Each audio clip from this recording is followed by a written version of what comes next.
Hello, I'm Coach Natalie, and welcome to another episode of Jiu Jitsu for Dummies. Now, recently, a viewer, Rob, contacted me and suggested the topic of Kimuras from everywhere. And I thought, you know what, that's a great topic.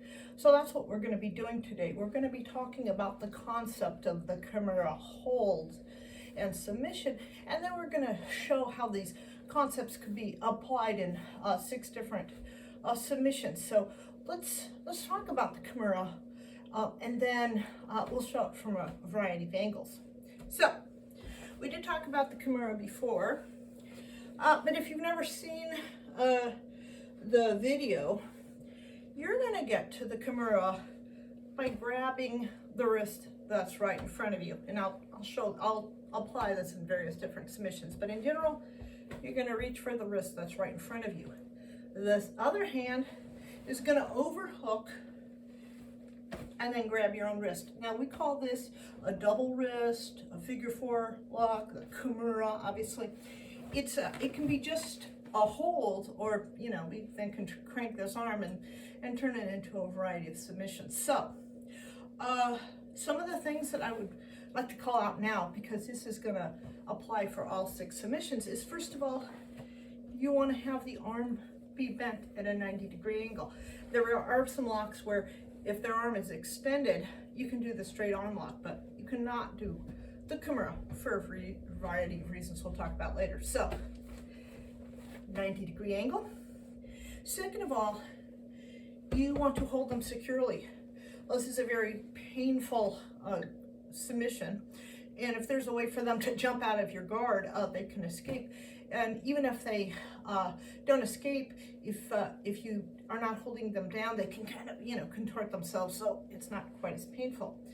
And the last thing, I am going to be trying to submit them using my whole body. Now, my arms are reasonably strong, but against a much bigger person, my arms against their arms, it's really not even going to be a contest. They'll withstand my valiant efforts to submit them. But if I can get the grip and then move my whole body, well, now it's my whole body against their arms, and I have a slightly better chance. So let's first show the Kimura from the closed guard here. Now, Sally, you're my dummy, is going to be, in my closed guard.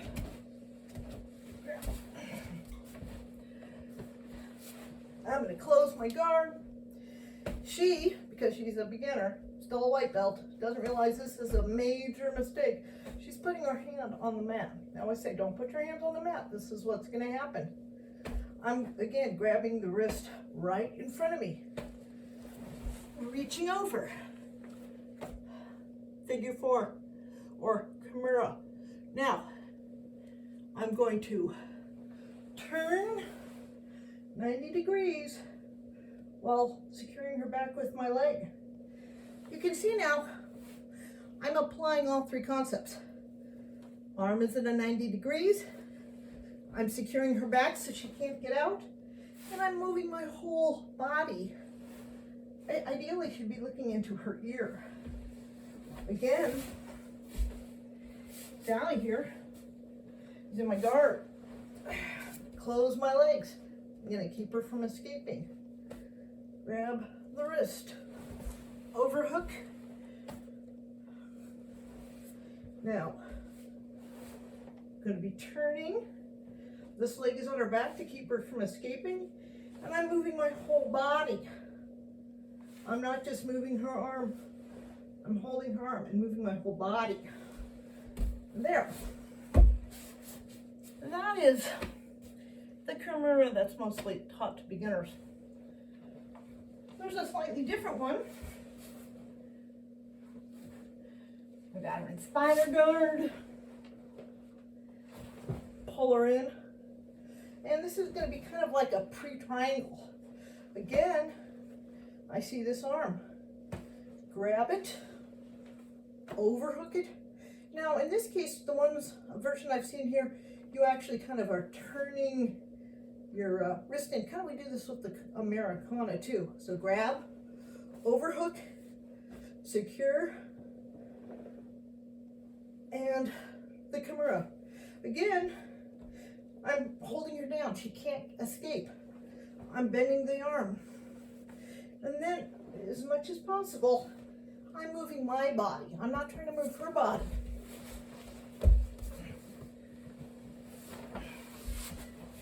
I'm trying to secure her body and move her arm, which brings me, I guess, to some of the mistakes that people might make. Again, there are arm submissions, arm locks, that where someone could, maybe you're doing the Americana and they straighten out the arm. There's a straight arm lock, but it's not the Kimura at that point. So you really want to make sure the arm isn't at 90 degrees. Second of all, how the Kimura works is that you are starting to rotate the scapula, the shoulder blades. If I put my leg over her, now she can't escape, and it also makes it a little tighter. If I don't secure her back, or I'm either pushing her against the floor where she can't escape, or I'm not securing my leg over her back, she could, hitchhike her out, she could just jump out of my guard, she could escape. But in any case, it's not making the Kimura as tight as it can be, and also, as I mentioned, she could escape. So, and then as you see, I'm trying to move my whole body. I'm trying to get the grip, and then move my whole body, not just moving her arm. So, we have 4 more Kimuras. So, in this case, Sally here, I'm going to have her in side control. Again, I'm going to be here. I see this arm, right in front of me. Again, I'm going to overhook the arm, figure 4 grip. Now what I'm going to be doing,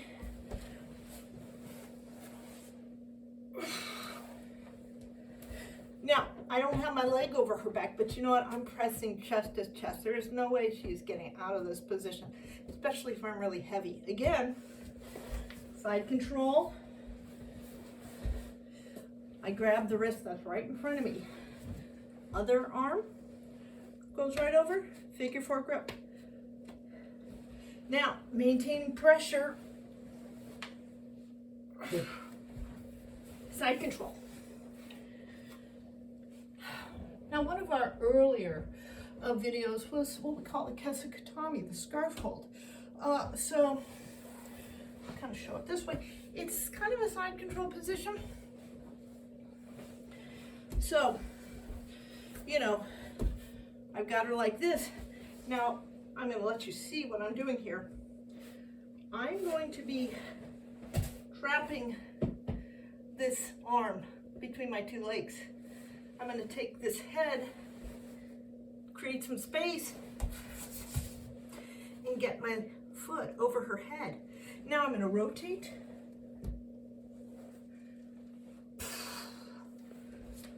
And get the Kimura.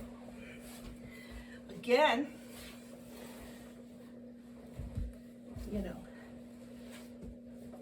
this is a judo hold, a scarf hold, kesukatami. In any case, you can see I'm trapping this leg between my 2 legs. I'm going to grab this head, push it away enough to get my leg over.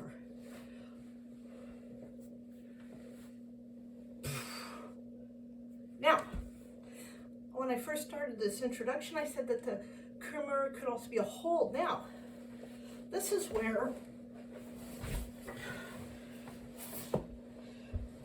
the Kimura can be a hold. She was down, firmly holding onto her, pulling up to her side. Of course, then we can do what we call the north-south. The Kimura from north-south is just a great position. For me to really have the most leverage, I really need to be grabbing her arm by the top, yanking her, and then moving. Oh, try that one more time. Again, you know, really pressing down side to side. That way when my two arms are off from her, I'm not holding her down with my arms. I'm holding her down with my chest. Grab this arm, put it between my two legs, push the head, create the most space I can. So, now, again, I'm moving the whole body, not just moving her arm. I'm holding it and moving my whole body. If that's not working, securely grab her top arm, yank her up, get to her side, secure this far leg, and the Kimura from north-south. Now the last one is a fun one I just learned last week. So again, we're going to be using the Kimura as a hold and eventually getting to the north-south, but we're going to start when we're standing. Sally here is going to be holding on to me in what we call like a Koala Guard. You know, ideally she'd be holding on to my legs and I'd be trapped. What I'm going to be doing, again, grabbing the wrist right in front of me. This arm goes over and grabs it. Now what I'm going to be doing is rolling over my shoulder, but I'm going to maintain this hold. Now, if she was a real person, Sally could be, you know, trying to get on top of me. I'd be holding her down with this grip. Since Sally doesn't move much, I'm going to get up to the side. Again, yank her, secure this far leg, and again, we end with a north-south. So, those are 6 basic positions that can be done with the Kimura. Now, it is hold and submission that could be done with both gi or no gi. You'll see Kimuras done all the time in MMA, so you know it works. So thank you very much for following me. Yesterday I put out a trailer trying to introduce new people to our gentle art. You know, search around for it. If you know someone who might, you know, benefit from learning Jiu Jitsu, maybe they're away from a club at this point, there's no clubs open, or, you know, they don't have a sparring partner, they can always make a dummy and, you know, learn a lot of the basic positions and submissions just using a dummy. And, you know, obviously later on might be motivated to, you know, try to find a club and stuff. But, you know, I believe in reaching people where they're at right now. So if that's you, or if you know someone who might want to join, have a look at the trailer. There's a little submit button there, and they can join our merry band of grapplers. And thank you again for joining me for this episode of Jiu Jitsu for Dummies.